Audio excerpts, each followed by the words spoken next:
कबीरवाला में सूरज आग बरसाने लगा। गर्मी से सताए शहरियों ने छुट्टी के दिन स्विमिंग पूल का रुख कर लिया।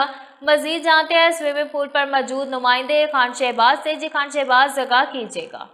जी हाँ, बिल्कुल। गर्मी और लोड शेडिंग के सताए शहरियों ने जो है स्विमिंग पूल का रुख कर लिया। मैं इस वक्त मौजूद हूँ कबीरवाला के एक स्विमिंग पूल पर और मेरे साथ इस वक्त शहरी मौजूद हैं जो यहाँ नहा रहे हैं, गर्मी की शिद्दत को कम कर रहे हैं। उनसे जानते हैं कि वो इस सवाल से क्या कहते हैं।